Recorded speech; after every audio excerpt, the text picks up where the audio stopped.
Alhamdulillah, pertama dan selamanya kita panjatkan puji dan syukur pada Allah Subhanahu wa taala.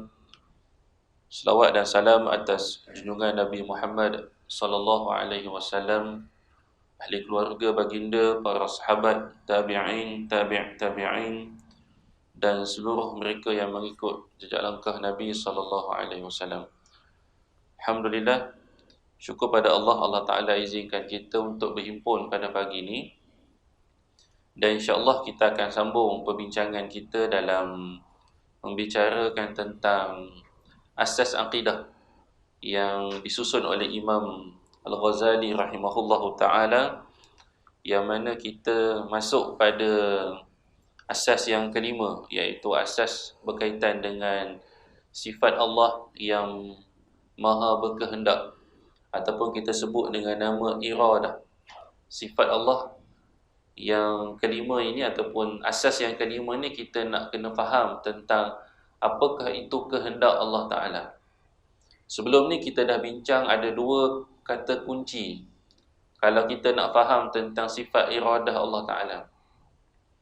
Yang pertama sekali, kita kena kunci dengan satu akidah bahawa segala yang berlaku kepada kita ataupun segala yang berlaku kepada dunia ini, semuanya di bawah kehendak Allah Ta'ala. Semuanya bawah kehendak Allah Ta'ala, tanpa ada satu pun yang berlaku dalam keadaan sendiri. Tidak ada satu pun berlaku dalam keadaan yang sendiri ataupun tanpa pengetahuan dan juga tanpa daripada kehendak Allah Ta'ala. Semuanya berlaku dengan kehendak Allah Ta'ala. Yang pertama. Yang kedua, kita akan nampak sebahagian daripada kita akan nampak, kalaulah ada sebahagian perkara yang berlaku dengan kehendak Allah, nampak macam Allah Ta'ala ni nampak macam tak adil, nampak macam lemah. Apa benda yang berlaku yang orang ramai nampak macam Allah Ta'ala ni tak adil dan lemah? Antaranya musibah. Kalau kita kata musibah itu berlaku dengan kehendak Allah, kita pun kata habis tu, kenapa Allah Ta'ala buat musibah? Maksudnya Allah Ta'ala ni lemah lah. Ataupun sebahagian orang akan kata, kenapa Allah Ta'ala buat musibah? Maksudnya Allah Ta'ala ni tak adil lah, ataupun zalim lah. Jawapan kita yang pertama, kunci dulu, semua adalah kehendak Allah. Dan semua yang Allah Ta'ala buat tidak lari daripada keadilan Allah Ta'ala dan juga kebijaksanaan Allah Ta'ala. Yang tu kita kena semat dalam hati kita. Apa-apa yang berlaku, sama ada nampak baik di pandang mata kita ataupun nampak buruk di pandangan mata kita, sebenarnya semua itu adalah ketentuan yang kita panggil takdir, yang datang daripada kehendak Allah Ta'ala, berasaskan kepada keadilan dan juga kebijaksanaan Allah Ta'ala. Itu kena faham. Jadi yang tu kunci yang pertama.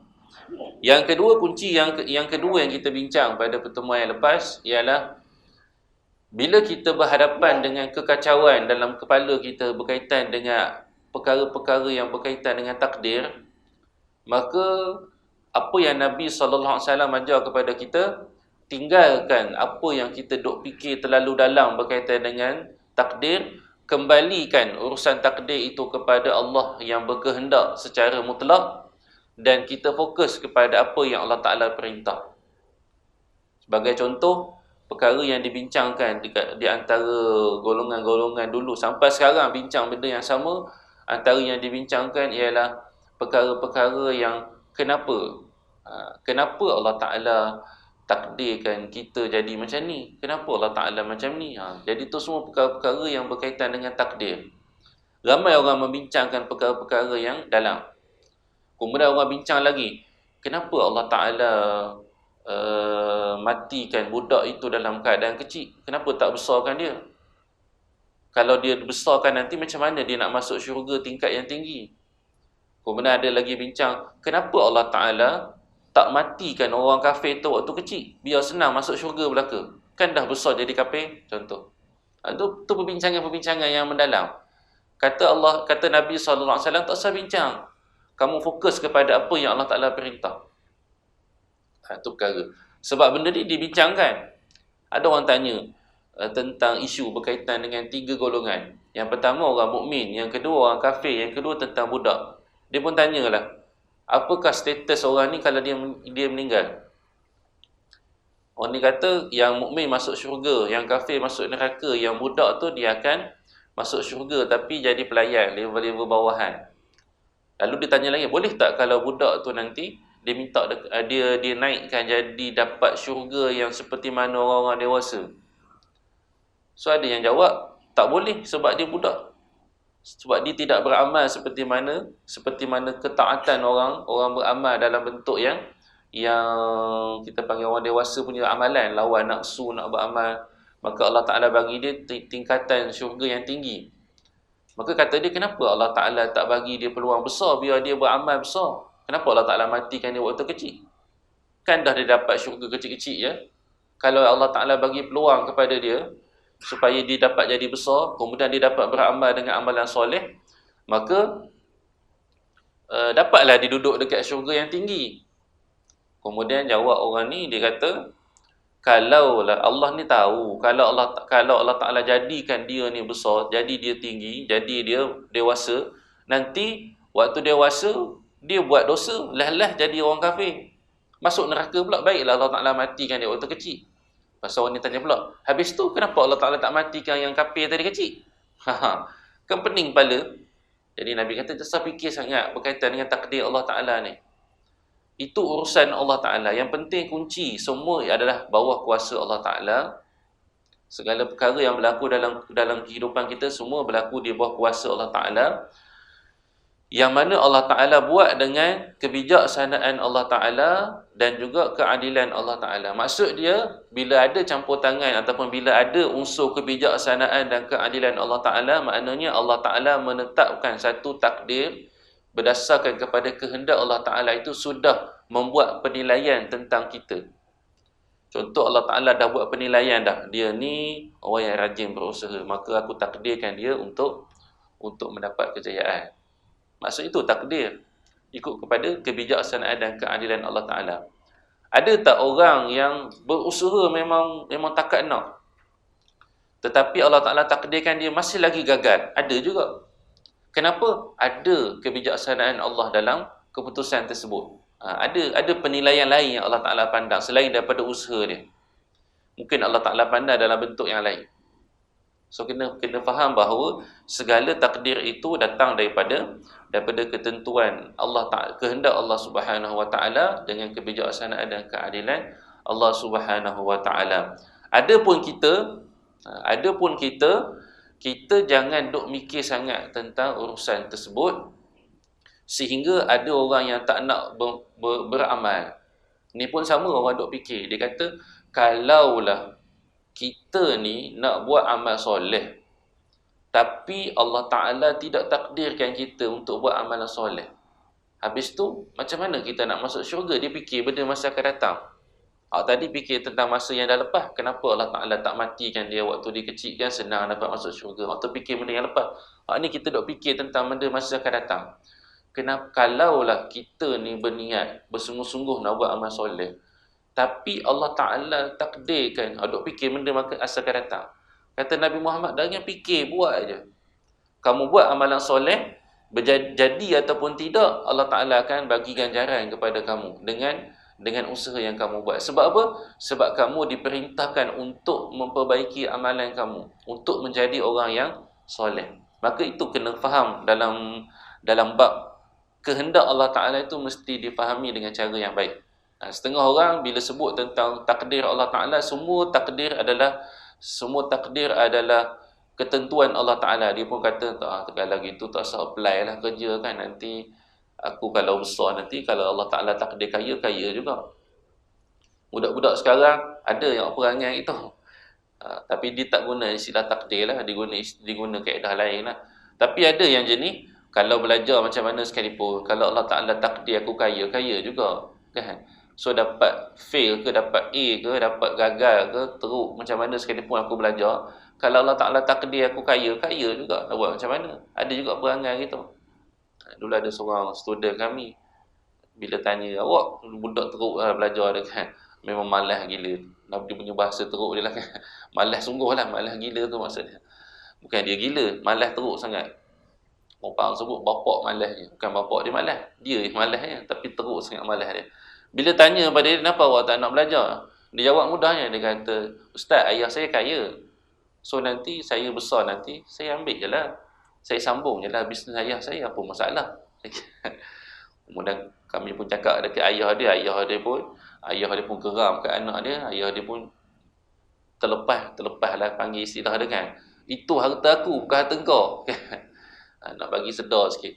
Maknanya nak fikir tentang kadang-kadang kita meletakkan urusan takdir ni dalam keadaan tak apalah, serah pada Allah bulat-bulat, aku tak payah buat apa-apa. Tidak. Allah Ta'ala kata, kamu kena beriman bahawa Allah yang memiliki kehendak. Kamu tak boleh lawan kehendak Allah. Tapi tugas kamu beramal sahaja. Bab berkaitan dengan hasil kamu tu serah pada Allah Ta'ala. Baik. Daripada kecelaruan tadi, hak yang fikir tentang perkara yang lepas, kenapa Allah Ta'ala tak buat gini, kenapa Allah Ta'ala tak buat gini, dengan orang yang fikir masa akan datang, kalau aku buat gini, kalau Allah Ta'ala takdirkan begini, tak jadi juga. Kalau berdasarkan kepada pemikiran-pemikiran tersebut, maka lahirlah banyak kumpulan ataupun berlakulah banyak kelompok-kelompok di kalangan umat Islam.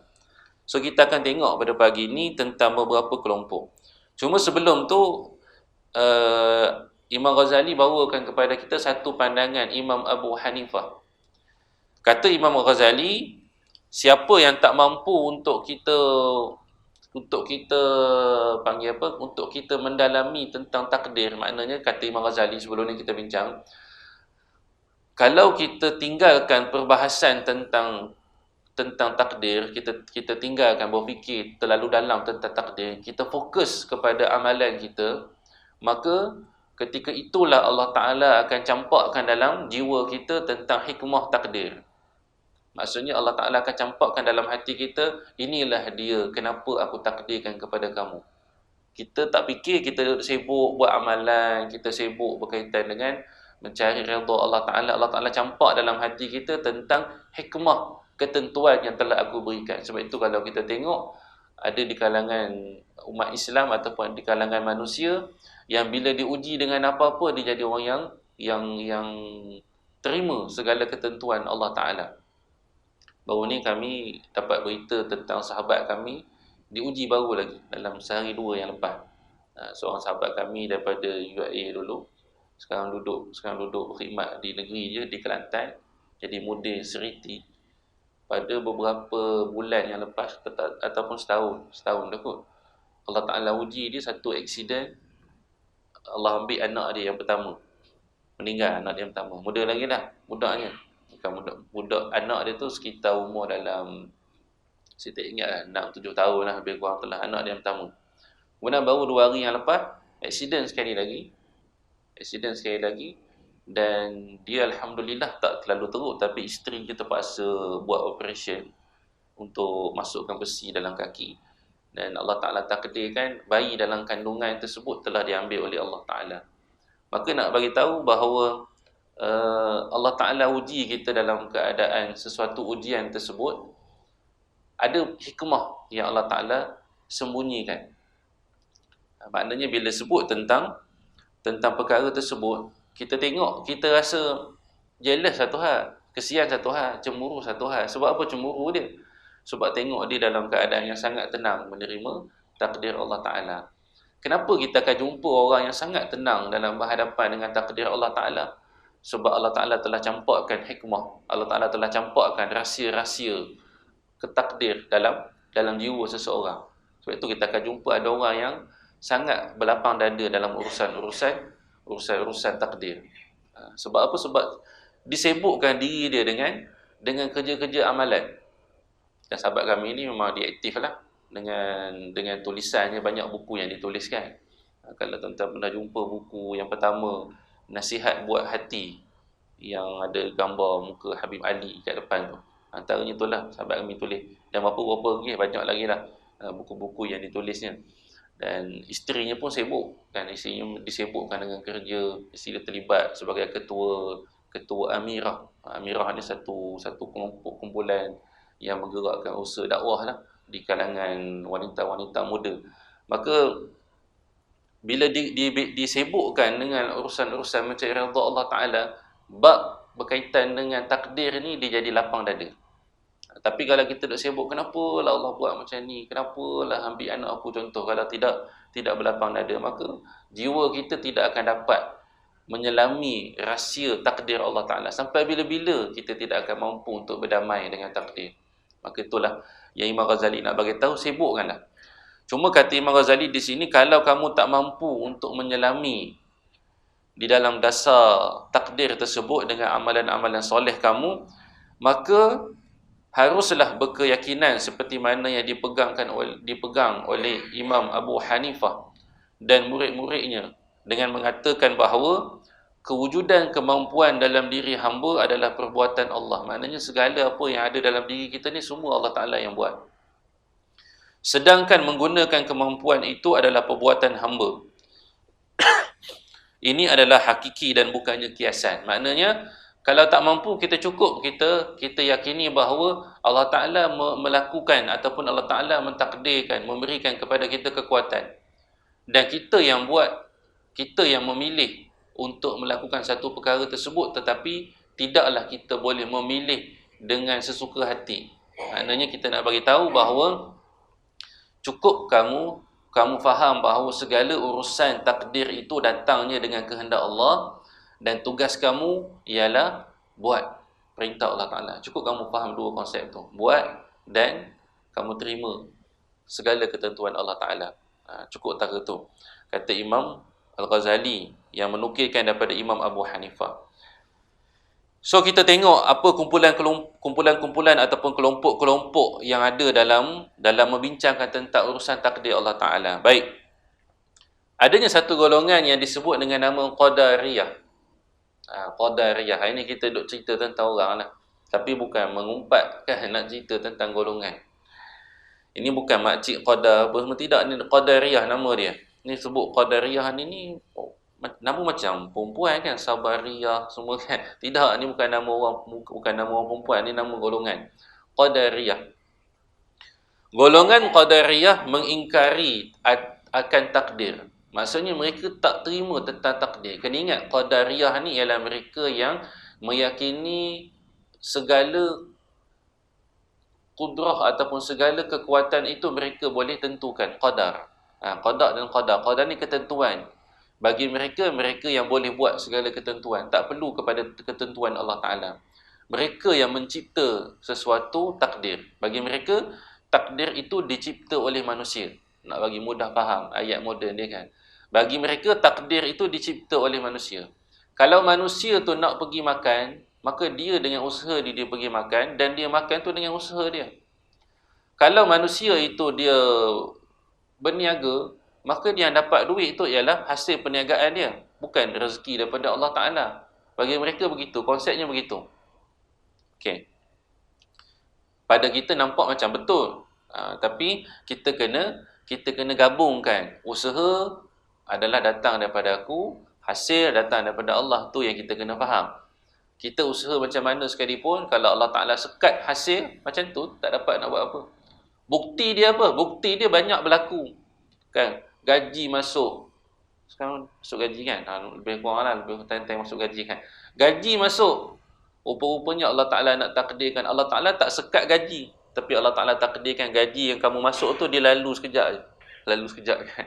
Allah Ta'ala susun, ada musibah-musibah yang berlaku, akhir sekali gaji masuk, transit sekejap, dalam 2 hari keluar balik semua gaji dia. Maksud dia apa? Allah Ta'ala takdirkan bulan tu dia tidak bergaji, contoh. Bukan tak bergaji, maknanya nak bagi gambaran begitu. Kerana apa? Kerana usaha kamu banyak mana sekalipun, kalau Allah Ta'ala takdir tidak ada rezeki kamu pada bulan tu, tak ada, buatlah macam mana sekalipun. Kita nak mengelak macam mana sekalipun tak boleh. Itu kita nak panggil beriman dengan ketentuan dan juga kehendak Allah secara mutlak. Maka kata Qadariyah tidak. Bagi mereka, kita yang boleh mencipta takdir. Mereka memandang bahawa baik dan buruk itu berasal daripada diri mereka sendiri. Sama ada mereka buat perkara yang baik, solat, puasa, zakat, haji, semua tu datang daripada kita sendiri. Dan perkara yang buruk juga datang daripada kita sendiri. Tak ada ketentuan daripada Allah Ta'ala langsung. Allah Ta'ala tak campur tangan sikit pun tentang urusan kita. Dengan begitu mereka bermaksud, kenapa mereka cakap macam tu? Mereka cakap macam tu kerana mereka bertujuan. Nampak? Sebenarnya kelompok-kelompok ni semuanya niat mereka baik. Tujuan mereka berfahaman begitu adalah untuk menyucikan Allah ataupun membersihkan Allah daripada kezaliman dan juga keburukan. Kata mereka, kalaulah kita manusia nak buat jahat, dalam kita nak buat jahat tersebut rupanya ada takdir daripada Allah Ta'ala, maka Allah Ta'ala telah membantu dia membuat kejahatan. Maknanya Allah Ta'ala ni zalim lah. Kalau Allah Ta'ala bagi dia takdir, Allah Ta'ala mengizinkan dia untuk dia buat jahat, maka Allah Ta'ala telah membantu dia buat jahat. Allah Ta'ala ni zalim lah. Zalim bukan Tuhan. Tuhan ni mesti buat benda baik je. Itu kata Qadariyah. Kata kita macam mana? Betul dah. Kata kita memang dalam orang buat jahat, dalam tu ada takdir. Allah Ta'ala mentakdirkan dia buat jahat. Sebab apa Allah Ta'ala takdirkan dia buat jahat? Dah dia pilih buat jahat. Takdir itu bukanlah Allah Ta'ala paksa dia. Aku telah menentukan kamu ni buat jahat. Kau buatlah macam mana sekalipun. Kalau nak buat baik pun tetap kamu jahat. Tidak. Bukan Allah Ta'ala paksa dia buat jahat. Dia yang pilih buat jahat. Maka Allah Ta'ala pun buatlah jahat. Itu maksud kita kena faham. Sebab takdir ini ialah kehendak. Kehendak ni adalah pemutus. Sebab dunia ni milik Allah. Kalau kita berkehendak tetapi Allah Ta'ala tidak berkehendak, benda tu tak berlaku. Maksudnya kalau seseorang berkehendak buat jahat dan benda tersebut Allah Ta'ala pun berkehendak juga perkara tersebut berlaku, maka jadilah dia buat jahat. Isu berkaitan dengan takdir ataupun tidak itu kita kena faham, letak balik pada prinsip yang atas. Yang pertama tadi, makna dia Allah Ta'ala tidak zalim. Maksudnya kenapa Allah Ta'ala jadikan dia buat jahat? Sebab dia yang memilih buat jahat. Kan Allah Ta'ala dah kata dunia ini adalah sebagai satu medan ujian. Untuk diuji siapa yang nak buat baik dan siapa yang nak buat jahat. Maka tak ada isu lah. Kalau ikut pada ahli sunnah wal jamaah, tak ada isu pun kalau Allah Ta'ala mentakdirkan dia buat jahat, kita pun kata bahawa Allah Ta'ala zalim. Bukan sebab Allah Ta'ala zalim. Sebab takdir yang Allah Ta'ala tentukan tersebut, Allah Ta'ala tidak akan ditanya, kenapa Allah Ta'ala jadikan aku ni buat jahat? Tak, kamu yang pilih buat jahat. So kena faham kat situ ya.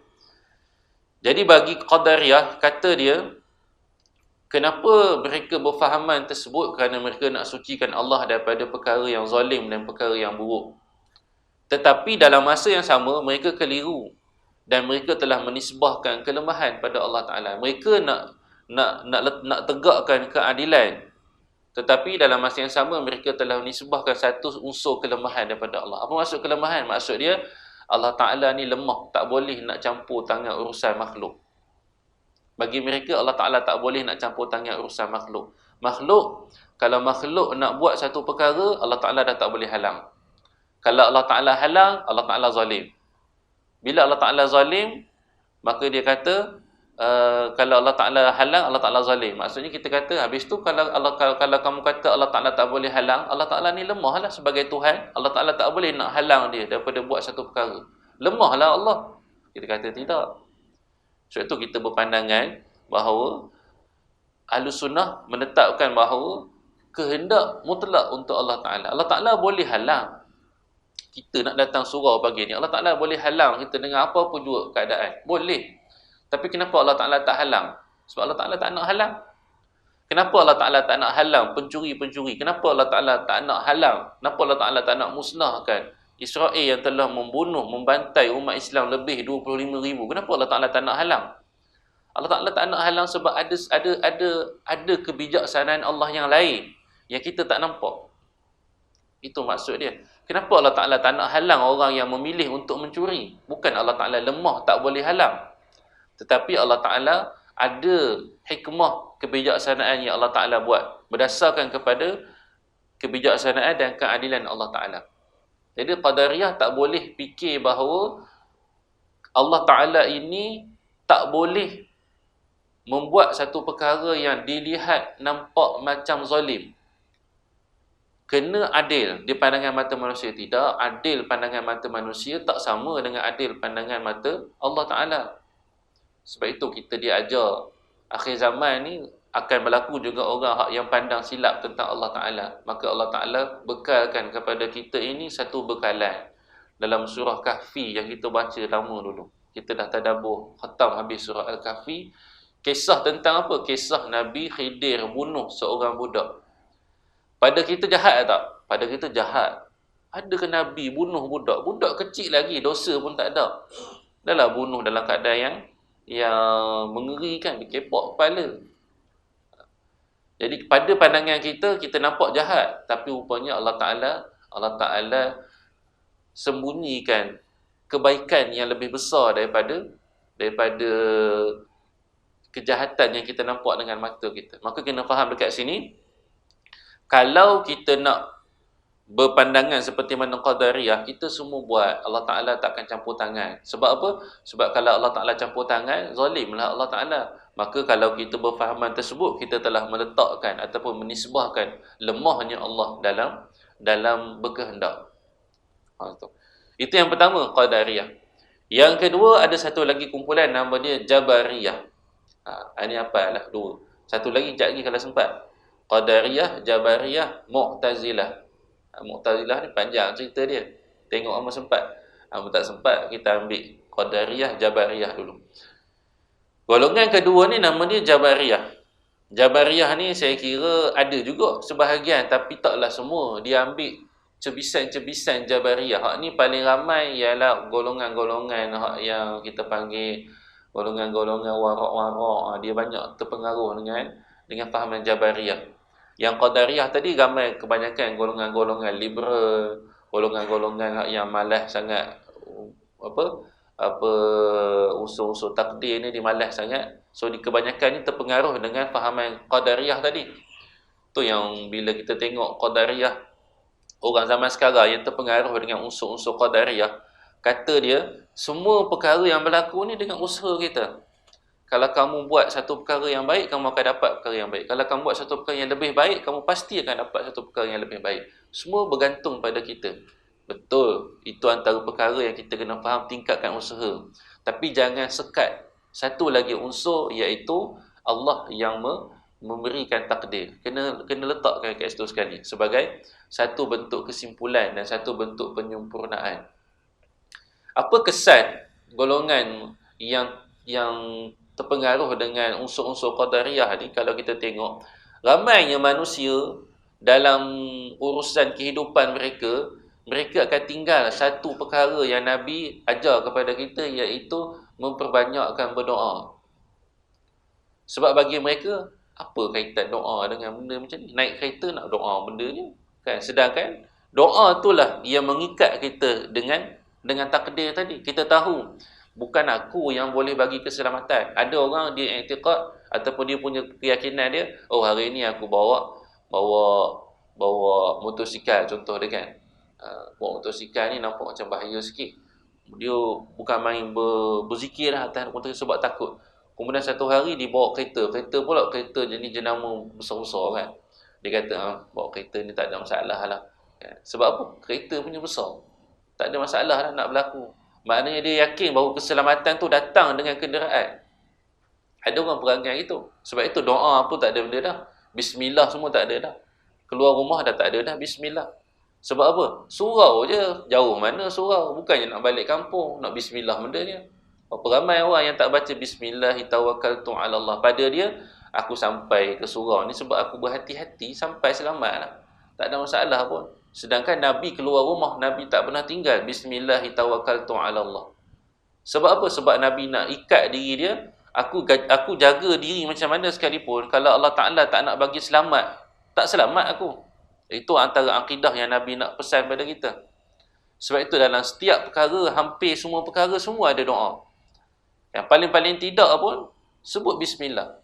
Kan, nak naik, nak pakai slipper Bismillah, nak masuk pakai Bismillah.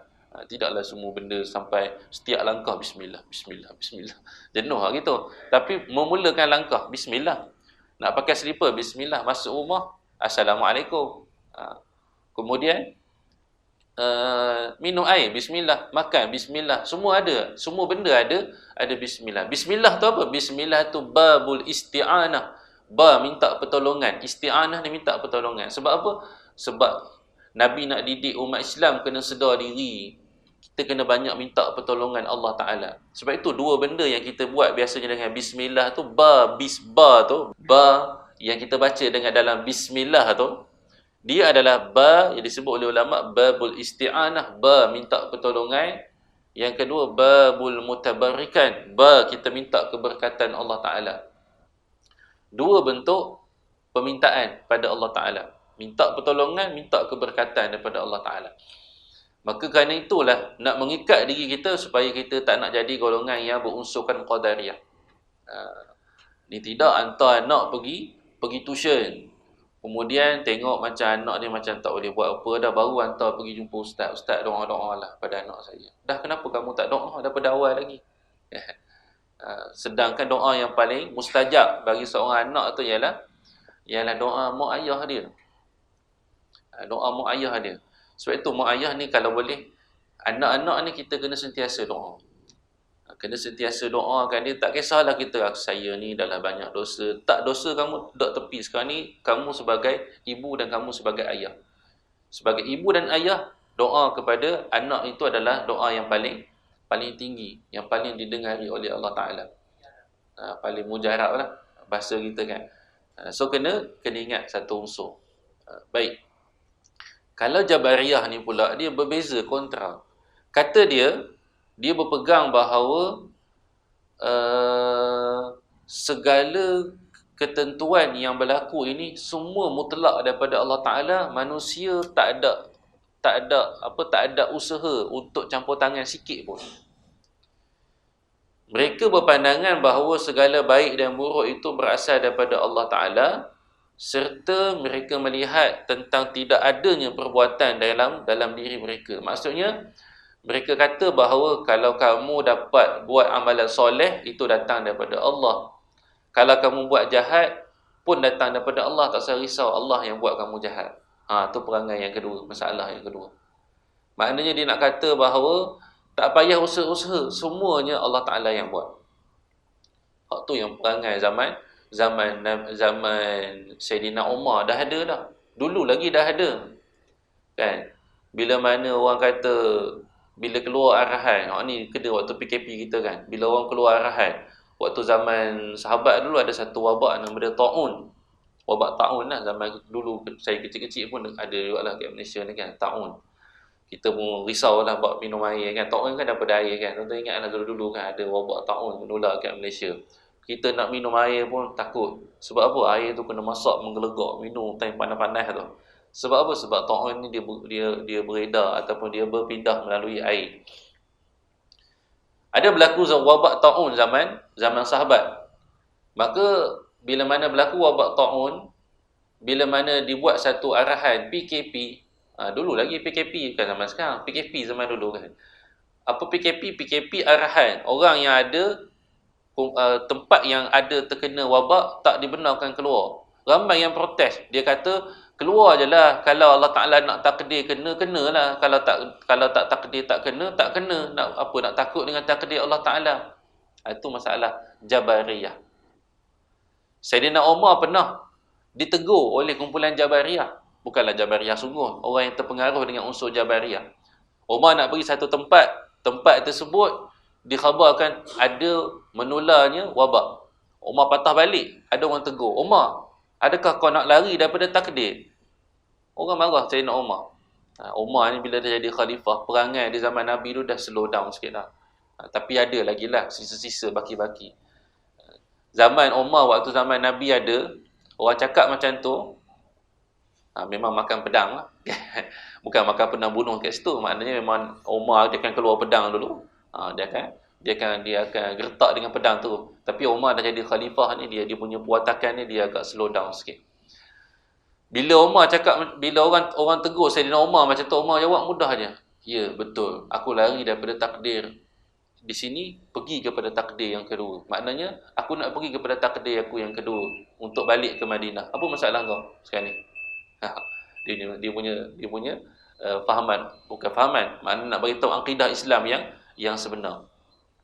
Jadi Jabariyah ni mereka kata semua daripada Allah. Buatlah macam mana sekalipun. Tu yang bila mana dia buat dosa, buat satu kesalahan, bila ditangkap tentang satu kesalahan, dia kata dah takdir aku, sudah aku ditakdirkan begini, aku tak boleh lari. Aku telah ditakdirkan untuk membunuh orang tu. Kau nak buat apa? Aku ditakdirkan untuk mencuri. Zaman Sayyidina Umar juga ada orang kes macam ni. Bila ditangkap dia tentang kes dia mencuri, Umar pun tanya dia, kenapa kamu mencuri? Katanya, sudah takdir aku mencuri. Jawab dengan Sayyidina Umar. Berani dia jawab dengan Sayyidina Umar macam tu. Umar pun beri arahan. Umar kata, potong tangan dia dan sebat dia. Lalu sahabat pun orang tanya, kenapa nak kena sebat? Mana ada orang mencuri kena sebat? Dalam ikut hukuman hudud, mencuri potong tangan, betul. Kenapa sebat? Sebat kerana dia telah mencela Allah Ta'ala. Itu hukuman ta'zir. Itu hukuman ta'zir ni hukuman yang ditetapkan oleh pemerintah. Maksud dia, potong tangan dia sebab dia telah mencuri. Mencuri ni bukan potong RM1 dalam tabung surau kena potong tangan terus. Tidak, dia ada kriteria dia yang melayakkan dia untuk dipotong tangan. Potong tangan itu hukuman hudud. Sebab itu hukuman ta'zir. Sebab apa? Dia telah menghina Allah Ta'ala. Sebab dia menuduh Allah Ta'ala yang telah menjadikan dia pencuri. So, kena faham tentang kedua-dua kumpulan tersebut. Kerana Allah Subhanahu Wa Ta'ala berfirman, Qala fabima aghwaytani la'aqudanna lahum siratakal mustaqim.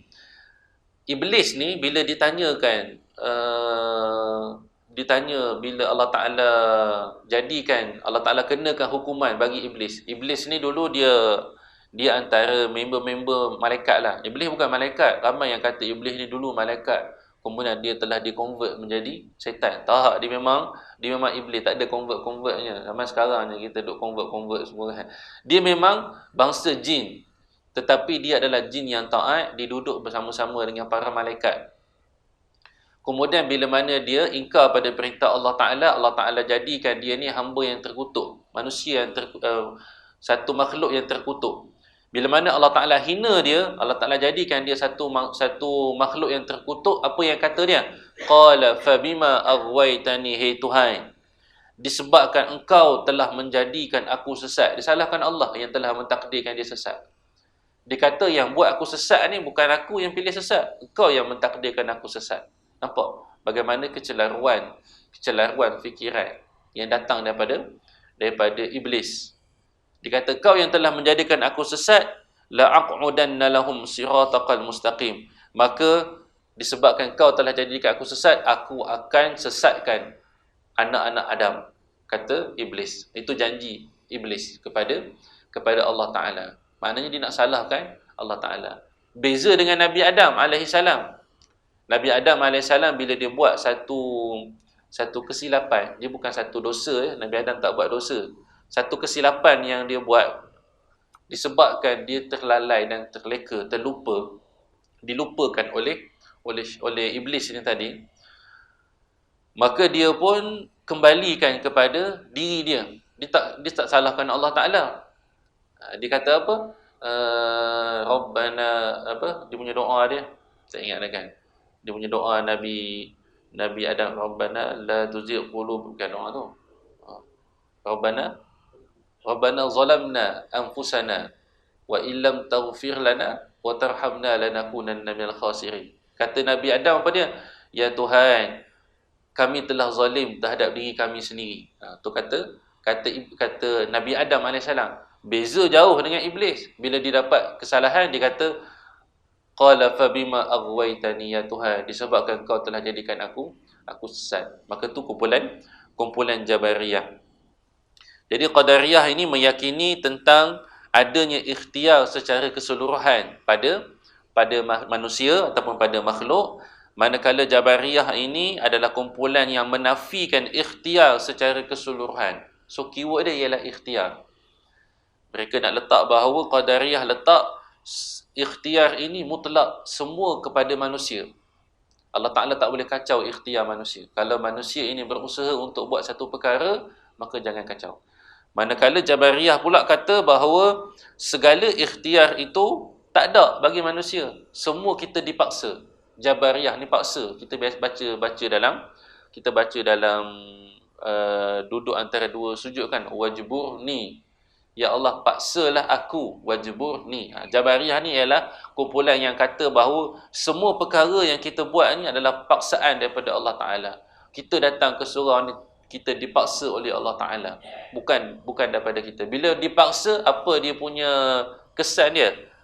Bila dipaksa, tak adalah konsep pahala, tak adalah konsep neraka ataupun dosa. Bagi Jabariyah, kenapa dia kata macam tu? Kenapa dia kata bahawa semua ni adalah paksaan daripada Allah Ta'ala? Sebab dia nak mensucikan Allah daripada sifat kelemahan. So nampak kat situ ya? Beza dengan Qadariyah tadi. Kenapa dia kata bahawa semua ikhtiar daripada manusia? Sebab nak bersihkan Allah daripada sifat-sifat zalim.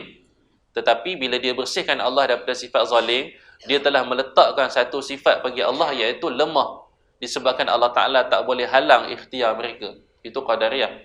Bagi Jabariyah, mereka nak sucikan Allah daripada sifat yang tidak mampu. Maksudnya Allah Ta'ala ni tak ada sifat lemah. Allah Ta'ala boleh buat apa saja untuk kita. Tapi dalam masa yang sama, dia telah menyandarkan sifat zalim bagi Allah Ta'ala.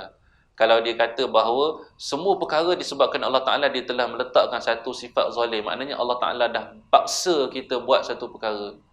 Sebabkan apa? Allah Ta'ala paksa, tetapi Allah Ta'ala sediakan syurga, neraka. Nampak macam benda yang tak baik. Kenapa Allah Ta'ala paksa orang ni buat jahat, tapi Allah Ta'ala sediakan neraka untuk orang buat jahat? Tapi Allah Ta'ala paksa. Jadi, dalam masa dia nak sucikan Allah daripada sifat kelemahan, dia telah sandarkan Allah pada sifat kezaliman ataupun sifat ketidakadilan. Jadi itulah kecelaruan yang berlaku kepada Jabariyah. Kata Imam Ghazali yang terakhir sini disebut dalam penutup pada perenggan, kata dia, kalau kamu jumpa dengan golongan Jabariyah ini, kamu jumpa dengan dia, cubalah kamu pukul mereka, koyakkan baju mereka, tarik janggut mereka, kemudian kamu berdalih dengan kata, minta maaf, Allah telah paksa aku buat begini. Kalau jumpa orang macam tu, kamu buat je macam tu. Senang kata, jumpa orang kata, lempang dia. Bila dia marah, kata, minta maaflah, kamu dah ditakdirkan dilempang pada hari ini oleh aku. So, jangan kamu nak marah. So, kalau jumpa, jangan kita ragu-ragu. Pelasah je. Itu kata Imam Ghazali. InsyaAllah nanti kita akan masuk kumpulan yang ketiga, nama dia Mu'tazilah. Mu'tazilah ni, dia akan ada unsur-unsur yang agak banyak similariti, persamaan dengan Ahlus Sunnah, tetapi ada border yang memisahkan antara Mu'tazilah. Nanti kita akan tengok sedikit sejarah Mu'tazilah dan kita boleh masuk sikitlah berkaitan dengan sejarah Abu Hasan al-Asy'ari. Dulu kita dah sebut dah pada mukadimah kitab kita ni, tapi kita nak kaitkan sikitlah tentang mukadimah bagaimana lahirnya Abu Hasan al-Asy'ari daripada Mu'tazilah sendiri. Sebab lahir daripada Mu'tazilah ni Abu Hasan al-Asy'ari. Wallahu a'lam, aqulu qawli hadza wa astaghfirullahal azim li wa lakum wa billahi taufiq wal hidayah. Wassalamualaikum warahmatullahi wabarakatuh. A'udzu billahi minasyaitonir rajim. Bismillahirrahmanirrahim. Alhamdulillahi rabbil alamin. Wassalatu wassalamu ala Rasulillah wa ala alihi wa sahbihi ajma'in. Allahumma zidna ilma warzuqna fahma. Allahumma inna nas'aluka al-huda wat-tuqa wal-'afafa wal-ghina. Rabbana atina min ladunka rahmah wa hayyi' lana min amrina rashada.